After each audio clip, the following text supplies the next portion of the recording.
Hello, good evening. We have Alex Brownlee here with us and Caden Collins on the line. So what's the deal with Michigan football that went on this past Saturday? I just don't think that Michigan has the offense to be able to compete with the top teams in the Big Ten, like Penn State. Saquon Barkley is the clear Heisman frontrunner, and that was apparent with how he ripped up Michigan's defense.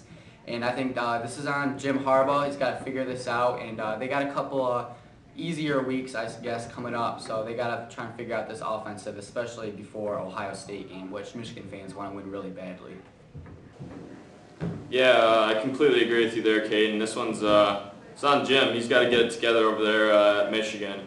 The defense, I mean, I feel like they slept on Saquon Barkley, and how do you do that? That dude's leading the Heisman right now, and opening play is 69-yard run for him. So. Yeah, I agree. I mean, I don't know if they necessarily slept on Saquon Barkley, but Penn State was doing a lot of direct snaps to Saquon Barkley, and I don't think that Michigan was quite ready for that. And it took them a little while to get adjusted to that. And I thought that they did a good job of fighting back at the beginning of the game, coming within 1 point despite the horrible start. And then Penn State, I guess, just was able to pull away and just prove that they're the far superior team to Michigan this year.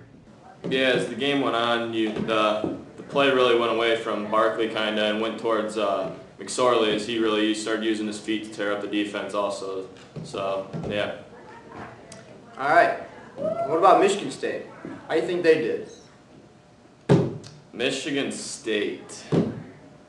The whole entire thing before the game with L.J. Scott, I think that's kind of a little unacceptable, but it does before the game, correct? Yeah. So, as far as the game went, I thought they played well. I mean, they struggled in the beginning with, I think, what was the score? I think there was only field goals going into halftime, yeah. So that was a struggle on the offensive side for them, but defense stood tall, so I got them the win in the end. Yeah, I agree. I think they're kind of like Michigan in a way, with a really strong defense and an offense that isn't great, but it can be productive at times. It's probably a little bit better than Michigan's because Brian Lewerke, I mean, he's a good quarterback. He can run the ball and stuff.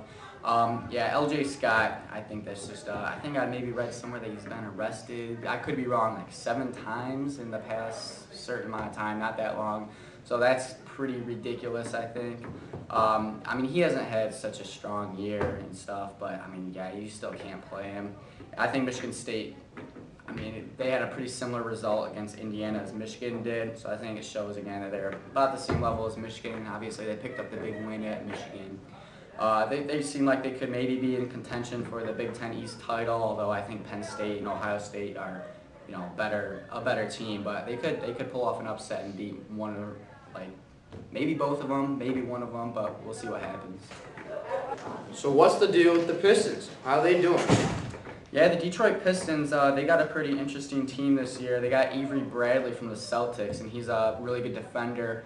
So I think that kind of changes their dynamic. Detroit's always been big on defense. Andre Drummond, he's got to learn how to hit some free throws, but I think they've looked decent to this point. Stanley Johnson, he's still pretty young. He's really athletic.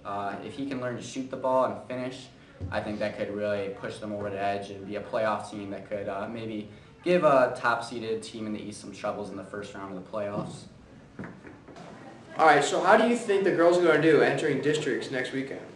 With districts being at home this year in Fowlerville, I think they have a big advantage right there already, having the home court advantage. And then I'm pretty sure they play Lansing Catholic, and as I know, they've lost 2 times them this year, so hopefully a 3rd time's the charm. All right, it'll be quite a game to watch. All right, see you later.